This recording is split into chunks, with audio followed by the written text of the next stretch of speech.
ہر قسم کے روحانی جسمانی مسائل اور وظائف کے لیے پیر اقبال قریشی چینل کو سبسکرائب کریں۔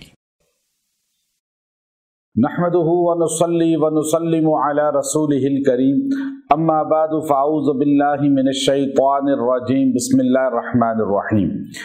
سفر کے مہینہ کی یکم تاریخ کا ایک بہت ہی پرتاثیر عمل ہے جو آپ کی زندگی سے، آپ کے کاروبار سے، آپ کے گھر سے نخوست کو جڑ سے ختم کر دے گا۔ آپ کے گھر میں کوئی بھی نخوست ہے، آپ کے کاروبار میں ہے، آپ کی زندگی میں ہے، تو اللہ تعالیٰ اس کو زائل فرما دیں گے۔ انسان پریشان ہوتا ہے کہ میں اس گھر میں جب سے آیا ہوں پریشانیاں دیکھ رہا ہوں، بس تکلیفیں دیکھ رہا ہوں، یہ دکان جب سے لی ہے میری زندگی کا جو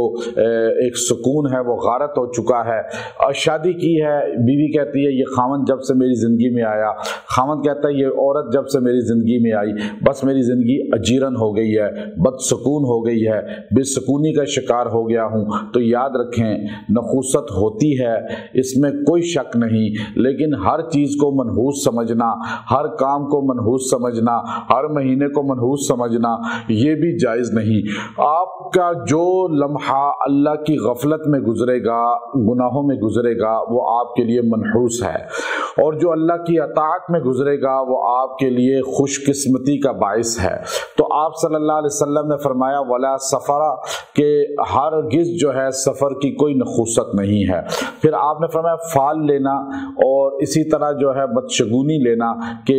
کوا بولے تو یہ ہوگا، آنکھ پھڑکے تو یہ ہوگا، بلی رستہ کاٹ لے تو یہ ہوگا، یہ سب جائز نہیں ہے۔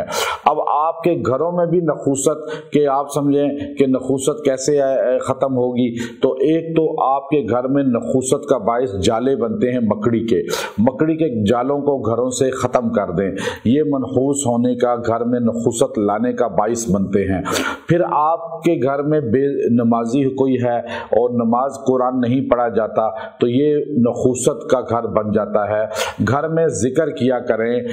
گھر میں اللہ کو یاد کیا کریں، نماز کی پابندی کیا کریں، اور یاد رکھیں آپ صلی اللہ علیہ وسلم نے فرمایا کہ نخوست ہوتی تو تین چیزوں میں ہوتی، عورت میں، سواری میں، جو انسان کا، اور گھر میں۔ یہ تین چیزیں ایسی ہیں جو نخوست کا باعث بن سکتی ہیں، لیکن یہ عمل آپ کریں، آپ کے گھر سے نخوست، آپ کی سواری سے نخوست، اور آپ کے جو ہے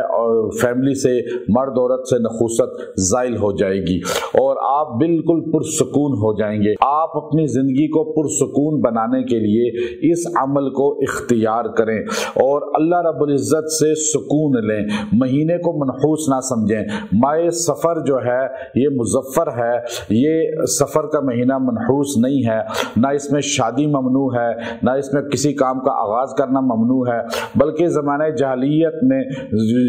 کفار کا یہ کہنا تھا کہ یہ مہینہ منحوس ہے، تو آپ صلی اللہ علیہ وسلم نے خاص طور پر فرمایا ولا سفرا، کہ سفر کی کوئی منحوسیت نہیں ہے، اور بخاری شریف میں اس میں پوری حدیث آئی ہے۔ تو اس لیے صحابہ کرام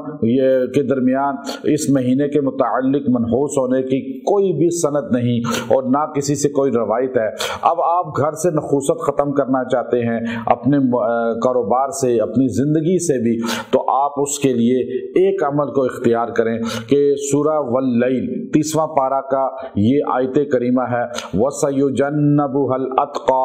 الَّذِي يُؤْتِي مَالَهُ يَتَزَكَّى وَمَا لِأَحَدٍ عِندَهُ مِن نِعْمَةٍ تُجْزَى إِلَّا ابْتِغَاءَ وَجْهِ رَبِّهِ الْأَعْلَى وَلَسَوْفَ يَرْضَى۔ یہ آخری پوری آیات ہے، آخری وَسَيُجَنَّبُهَا الْأَتْقَى، اتقى سے یہاں مراد تمام محدثین مفسرین کا اجماع ہے، امام ابن کثیر اور علامہ علوسی، امام رازی، تمام کا، کہ اتقى سے ابو بکر مراد ہیں، اور تمام دنیا میں سب سے بڑا متقی ابو بکر کی ذات ہے۔ تو اس لیے یہاں فرمایا ان کی شان ہے، انہوں نے مال خرچ کیا، اللہ نے اس مال خرچ کرنے پہ ان کو اتنا شان والا بنا دیا کہ آپ عزت والے ہو گئے، آپ کا گھرانہ بھی عزت والا ہو گیا، آپ کا مال بھی عزت والا ہو گیا، ہر چیز سے نخوست ختم ہو گئی جب اللہ نے ان کی شان کو بیان کیا۔ تو جو بندہ ان آیات کو، ساری آیات ایک مرتبہ پڑھے، یہ وَسَيُجَنَّبُهَا الْأَتْقَى سے وَلَسَوْفَ يَرْضَى تک، یہ سورہ لیل 30واں پارہ، یہ ساری آیات ایک مرتبہ پڑھے، پھر ایک مرتبہ پڑھے، یوں ان کو 21 مرتبہ پڑھ کے دعا کرے اور پانی پہ دم کر کے اپنی گاڑی، گھر، مکان، کاروبار، پلاٹ پہ چھڑک دے اور بچوں کو پلا دے۔ انشاءاللہ جس پہ یہ پانی پہنچے گا اللہ اس سے نخوست کو پورا سال ختم کر دے گا۔ وآخر دعوانا ان الحمد للہ رب العالمین۔